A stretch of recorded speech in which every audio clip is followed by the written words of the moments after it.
We've got a couple quick reflections. Toni and Uli. Toni had a quick couple-minute chat planned. Toni, did you perhaps? I'm unmuting myself. I'm going to share my screen. Please do. I think I'm going to. Oh no, I've heard about this. Hold on.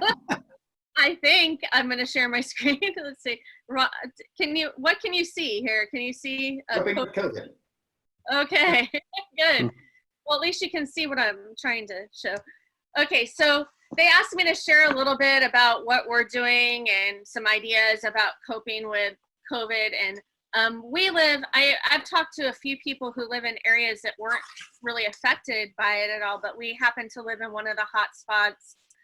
We just reopened some retail places today for the first time, but basically everything's shut down. Our schools, we can't go out to restaurants. We're, everything is either you pick up curbside. You're allowed to go out for walks, but it's just, very different than we're used to.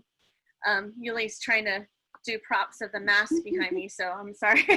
So pretty much things have changed a lot. And with ministry, we do, not only we work with Christian skaters, but we also have a program locally called Surf Skate Science that teaches science through skateboarding and surfing. And then we also have something called Push for Good that uses art and music and stuff to bring our community together and do events that raise money for other nonprofits. And so at the time of this all starting, we had an art show going on that we had kicked off, and it was going really well. And then we had to shut that down as well midway. And so now the art gallery is sitting there empty, and just a lot of things have changed for us. So we had to quickly come up with some new ways to deal with stuff. So I'm going to try to go through this. So basically, we all know that the coronavirus drastically changed everything. It redefined what normal life meant to us. It changed everything for all of us.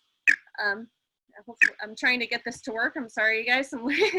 So when I was looking up crisis, what was really cool, and this has been mistranslated a few times throughout the ages, but in Chinese and Japanese, crisis is two symbols.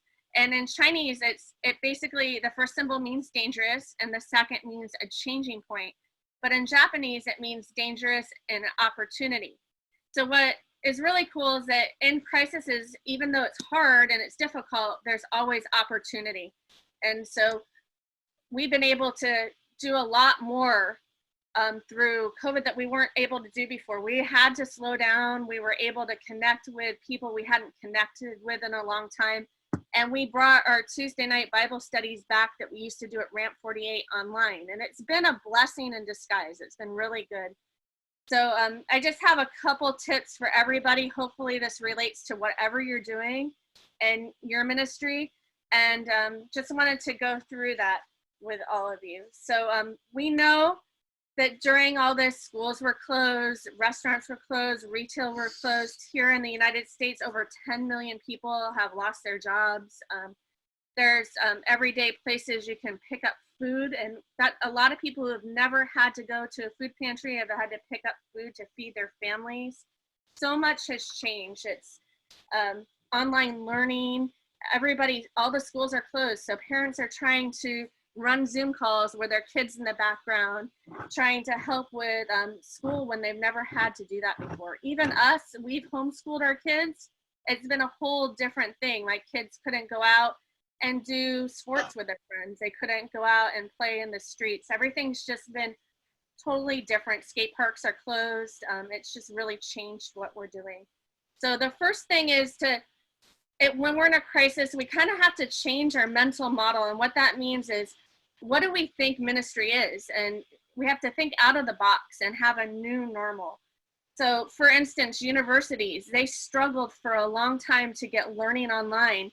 And COVID gave them an instant, they had an instant baptism into online learning. They had to quickly bring all their resources online.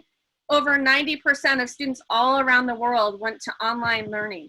And so what we did is we took our classes online. We've had pro skaters come on for career days. We've had different scientists jump online with us and talk to us about what they do in science. It's been really neat and very different. but we've had unique opportunities that we wouldn't have had otherwise. And we had to totally change what we thought our classes were and what school was. Tonight, Yuli's gonna do a live interview with Steve Caballero, who's one of our artists from the art gallery. Yeah, the art gallery is not open, but he's still allowed to show the art and talk to the artists. So live one too. yeah, so it's all live. Everything's been live. The kids have been interactive. They've been able to ask. We just had a pro surfer, CJ Hobgood. He's a world champion.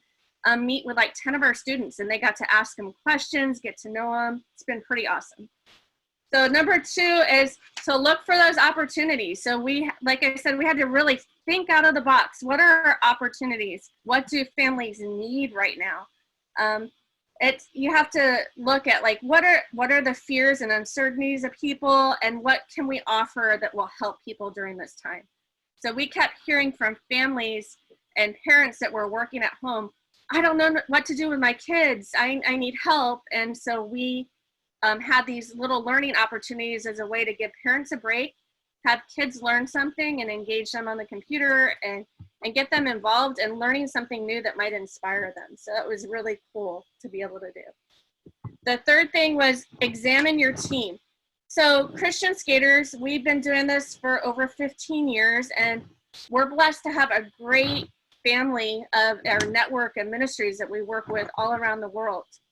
But there's some people that maybe we've lost contact with, we haven't talked to in a while, and this really slowed us down enough to say, hey, who's not engaged in our Tuesday Bible studies? Who haven't we seen? Who do we need to reach out to? What are people going through? So it's really given us that time to examine who the right people are. Maybe we have the wrong people in certain places. What do we do with our team right now? So that's given us a great opportunity to do that. And then the fourth thing is kind of to dream big. After all this, what do we want to see that's different with our ministry and with everything we're doing?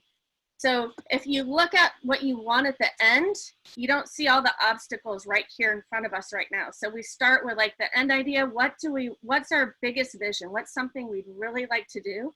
And then work back from there. And instead of looking at all the problems right in front of us, let's look at the dream and what we want to do.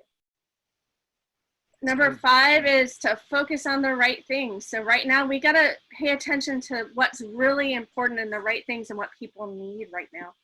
So just taking that time on Tuesday nights really to focus on the people that show up to the ministry. Too often in ministry, we have to focus on the donors, and we're always trying to make donors happy.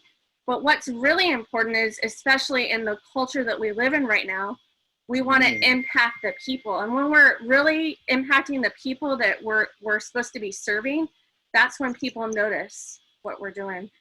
So it's really neat. And we've built some great relationships the last couple of weeks on Zoom.